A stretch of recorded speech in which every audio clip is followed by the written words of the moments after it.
Hello, I'm Dr. Paul Malone, and the topic for today is accidental hypnosis for smoking on myself.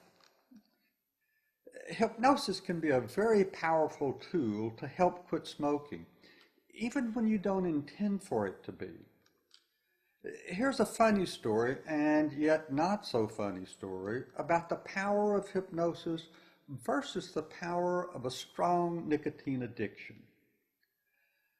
I was a heavy smoker of cigarettes for many years. I finally quit about 18 years ago after several hundred failed attempts to quit over about an 8-year period. Recalling some of my experiences today makes me laugh in amazement at my own struggle. I'm a clinical psychologist, and prior to successfully quitting smoking, I helped start a pain control and biofeedback clinic based in a medical school. One of the factors that correlates with difficulty in achieving pain relief is the use of tobacco, and nicotine addiction is one of the hardest addictions to overcome. For the clinic, I developed some procedures for helping the patients to quit smoking. And since I was trained in hypnosis for smoking cessation, one of the techniques I used was my own form of hypnosis with small groups of patients. I did this for the patients even though I was still a heavy smoker myself and was not ready to quit at that time. Smoking was not yet the socially unacceptable behavior then as it is today, and at that time, even some TV personalities still smoked openly on the air. When I use hypnosis in small groups, I concentrate my attention on the reactions of each individual in the group and tailor my suggestions to address what I see happening at the moment. This takes a lot of energy on my part and intense focus on each group member and leaves me virtually no time to monitor what is happening to me.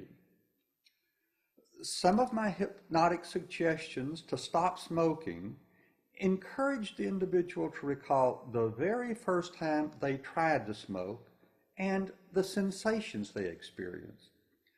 I remind the group of the choking, the dizziness, the tingling, the nausea, the headache, and so forth that happens with all of us the very first time we deeply inhale cigarette smoke. And the fact is, these same unpleasant sensations happen to us each and every time we have a cigarette, no matter how many years we smoke or how much we may enjoy smoking. We learn to block out unconsciously all this unpleasantness in order to continue to feed our habit, both the physical addiction and the psychological dependency. It can be helpful to stop smoking if we undo the blocking of these unpleasant sensations and again become aware of them. This is part of what my hypnotic suggestions are designed to achieve. As I said, hypnosis can be a powerful tool for achieving this, and I was quite successful with the many patient groups I conducted at the medical school. Now, the personal problem for me occurred when I got in my car to drive back over to my private practice office after a group hypnosis session in the clinic. I was still not ready to quit smoking myself, and I wanted a cigarette, and I readily gave in to my urge. What is sort of funny to me now is that when I lit up that first cigarette after a hypnosis session, I again experienced the choking and coughing, the tingling and headache, and so forth that I had just suggested that the group members allow themselves to re-experience as if they were inhaling their very first cigarette. The hypnosis had unintentionally, accidentally worked on me once again. I inhaled, cigarette smoke filled my lungs, and the nicotine rushed through my system, and I had to fight through all the unpleasantness to keep smoking, just like I did with my very first cigarette to become one of the guys as a teenager. The unpleasantness typically did not go away until the second or third cigarette.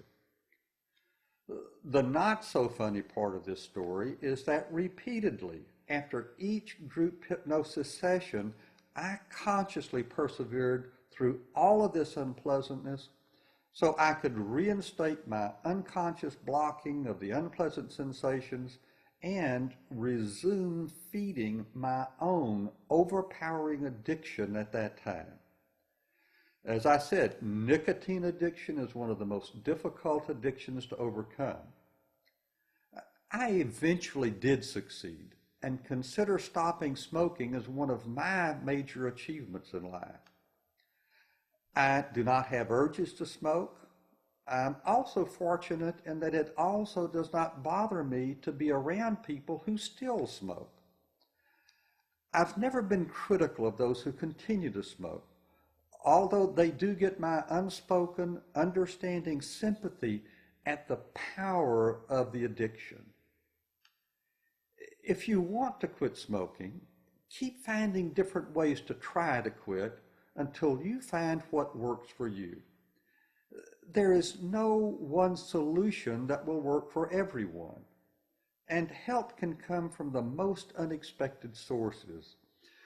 The newer medications that are available today, combined with behavioral therapy, appear to be the most successful treatments. What eventually worked for me was the combination of hypnosis, nicotine chewing gum, and cognitive behavioral therapy techniques. And the last straw, so to speak, that finally pulled it all together for me and enabled me to quit smoking was the addition of a simple little question that I imagined asking myself in the future each time I had an urge to smoke when I was trying to quit. And the question I asked myself was, what did you do when the urge came up to smoke?